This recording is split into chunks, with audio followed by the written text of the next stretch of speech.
The sixth graders of Put-in-Bay Elementary School wish to thank Magruder Hospital in Port Clinton for their generous local support of our edition of News 6 and the other friends of this broadcast who provided additional funding.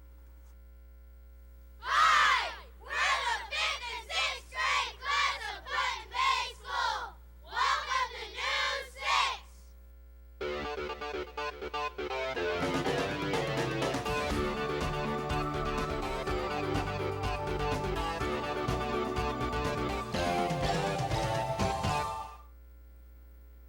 Welcome to this week's edition of News 6. Today's program is brought to you by the 5th and 6th grade classes of Put-in-Bay School. Put-in-Bay is located on South Bass Island in Ottawa County, founded in 1858. Our community has year-round populations of 500 people. Lake Erie is the site of an important naval victory for the United States. In 1813, Americans led by Oliver Perry defeated the British. Reporter Jason Riddell shows us how we honor his memory today.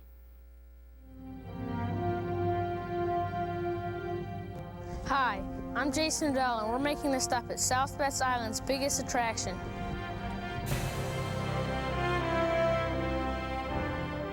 I'm talking about the monument that is dedicated to Commodore Oliver Hazard Perry. Commodore Oliver Hazard Perry was a young American naval hero who fought during the War of 1812. He was one of 5 brothers who served in the U.S. Navy, and he was from Newport, Rhode Island. In fact, when Oliver Hazard Perry joined the U.S. Navy, he was only 13 years old. Perry served through the Quasi-War with France in the late 1790s, and he fought during the Barbary Wars in the early 1800s. And by 1813, Oliver Hazard Perry was a 27-year-old man who had already had 14 years in the U.S. Navy. Even before you get to the island, you can't help noticing this large memorial. The monument is 352 feet above Lake Erie. The observation deck where people go up to view the lake is 317 feet above the lake. At the base, it's 45 feet in diameter. The walls are 9 1/4 feet thick at the base and taper to 5 3/4 at the top. Perry's monument is one of the most popular tourist sites in the area. Visitation to the memorial is increasing just about every year. When the monument first opened in 1915, 25,000 visitors went up in the monument. In 1998, approximately 200,000 people visited this memorial.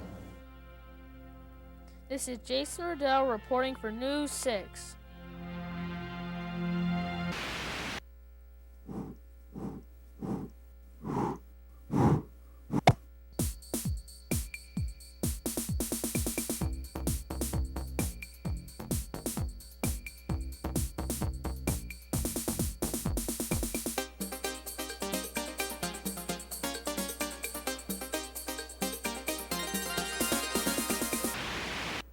Our island is a good place to observe wildlife in the Great Lakes. Students from Ohio State University have been coming here to study for many years. Reporter Samantha Cadres tells us more.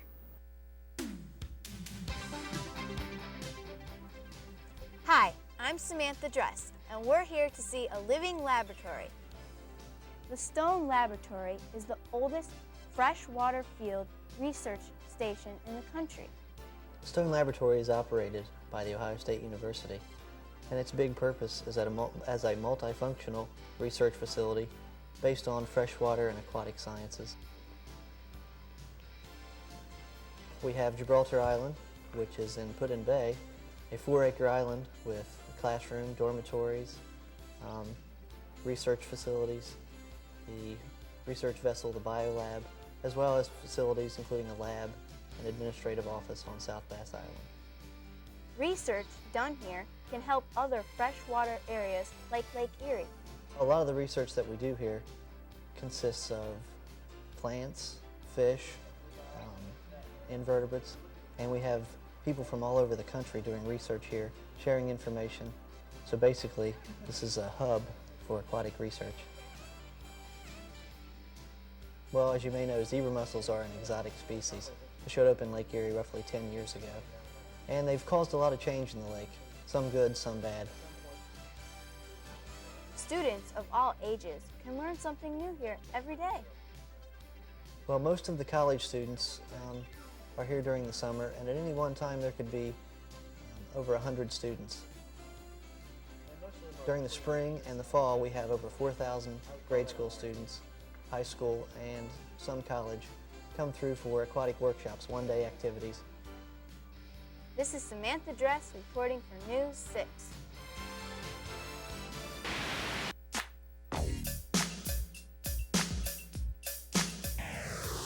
Today's Kids Bee question is, what kind of work did you do over the summer? I mowed the lawn and checked the beds at my family's bed and breakfast. I sell lemonade to tourists riding bikes and golf carts. I take off tires for my dad's car business. I babysat for a guide at Perry's Cave. I mow the lawn at my dad's carryout.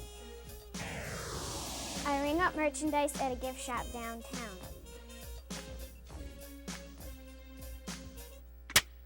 Welcome to Put-in-Bay School. We have one teacher for both 5th and 6th grade classes, which are in the same room. Our classroom has 16 students. Our computer room is one place we use technology. We also come here for typing classes. This is our gymnasium. We have gyms, school music concerts, and other assemblies here. We play basketball here after school. Our playground is blue and white, which are the school colors. The person who watches us is a nurse. Our library is built inside of our school. We learn and discover new things here.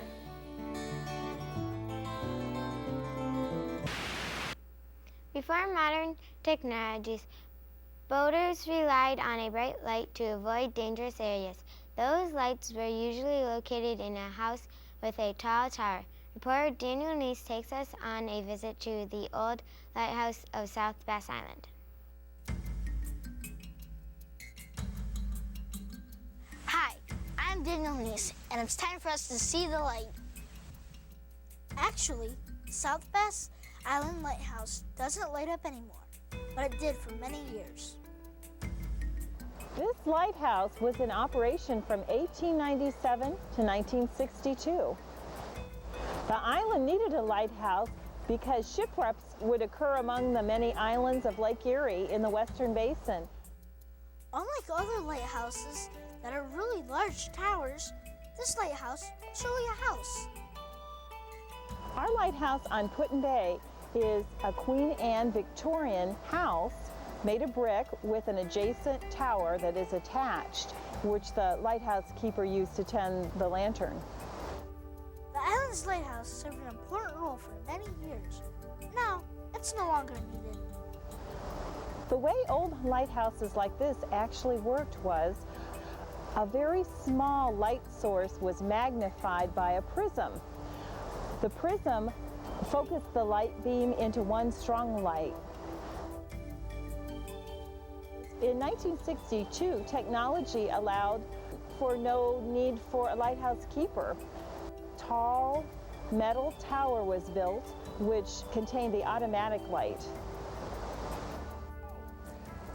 Today, the lighthouse is used to house visiting scientists who come to South Bass Island for research. This is Daniel Neese reporting for News 6. That's all for this edition of News 6. Thanks for watching. Be sure to tune in next week for more news from around the Northwest Ohio. Goodbye.